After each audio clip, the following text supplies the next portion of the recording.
ஏசாயா 42 அதிகாரம். இதோ என் ஊழியர், அவருக்கு நான் ஆதரவு அளிக்கிறேன். நான் தேர்ந்து கொண்டவர் அவர்.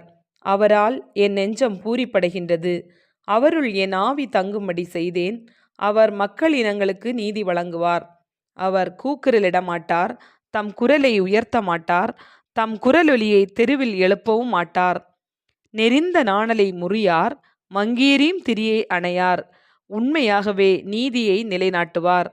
உலகில் நீதியை நிலைநாட்டும் வரை அவர் சோர்வடையார், மனம் தளரமாட்டார். அவரது நீதி நெறிக்காக தீவு நாட்டினர் காத்திருப்பர்.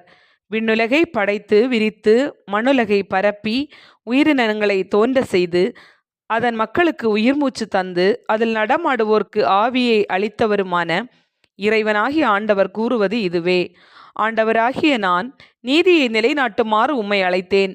உம் கையை பற்றி பிடித்து உம்மை பாதுகாப்பேன். மக்களுக்கு உடன்படிக்கையாகவும் பிற இனத்தாருக்கு ஒளியாகவும் நீர் இருக்குமாறு செய்வேன். பார்வை இழந்தோரின் கண்களை திறக்கவும், கைதிகளின் தலைகளை அறுக்கவும், இருளில் இருப்போரை சிறை நின்று மீட்கவும் உம்மை அழைத்தேன். நானே ஆண்டவர், அதுவே என் பெயர். என் மாட்சியை பிறருக்கோ என் புகழை சிலைகளுக்கோ விட்டுக்கொடேன். முன்னர் நான் அறிவித்தவை நிகழ்ந்துவிட்டன. புதியனவற்றை நான் அறிவிக்கிறேன். அவை தோன்றும் முன்னே உங்களுக்கு தெரியப்படுத்துகிறேன். ஆண்டவருக்கு புதியதொரு பாடல் பாடுங்கள். உலகின் எல்லையெங்கும் அவர் புகழ் பாடுங்கள். கடலில் பயணம் செய்வோரே, கடல்வாழ் உயிரினங்களே, தீவு நாடுகளே, அவற்றில் குடியிருப்போரே, அவரை போற்றுங்கள். பாலை நிலமும் அதன் நகர்களும் கேதாரியர் வாழ் ஊர்களும் பேரொலி எழுப்பட்டும். சேலா வாழ் மக்களும் மகிழ்ந்து பாடட்டும். மலைகளின் உச்சியிலிருந்து அவர்கள் ஆர்ப்பரிக்கட்டும். அவர்கள் ஆண்டவருக்கு மாட்சியளிப்பார்கள். அவர் புகழை தீவு நாட்டினரிடையே அறிவிப்பார்கள். ஆண்டவர் வலியோன் என புறப்பட்டு செல்வார். போர் வீரரை போல் தீரா சினம் கொண்டு எழுவார். உரத்த குரல் எழுப்பி முழக்கமிடுவார். தம் பகைவருக்கு எதிராக வீரத்துடன் செயல்படுவார்.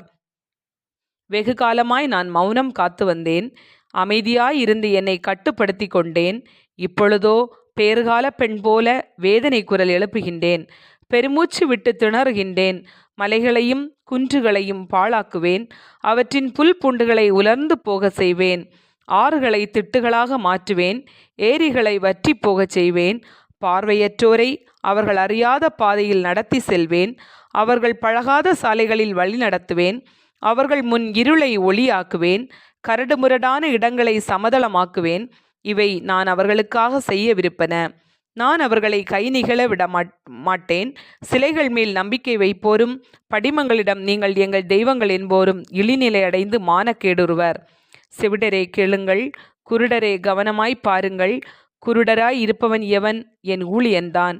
செவிடாய் இருப்பவன் எவன்? நான் அனுப்பும் தூதன்தான். எனக்கு அர்ப்பணிக்கப்பட்டவன் போல குருடன் யார்? ஆண்டவரின் ஊழியன் போல் பார்வையற்றவன் யார்? பலவற்றை நீ பார்த்தும் கவனம் செலுத்தவில்லை. உன் செவிகள் திறந்திருந்தும் எதுவும் உன் காதில் விழவில்லை. ஆண்டவர் தம் நீதியின் பொருட்டு தம் திருச்சட்டத்தை சிறப்பித்து மேன்மைப்படுத்த ஆர்வமுற்றார். ஆனால் இந்த மக்களினம் கொள்ளையடிக்கப்பட்டு சூறையாடப்பட்டது.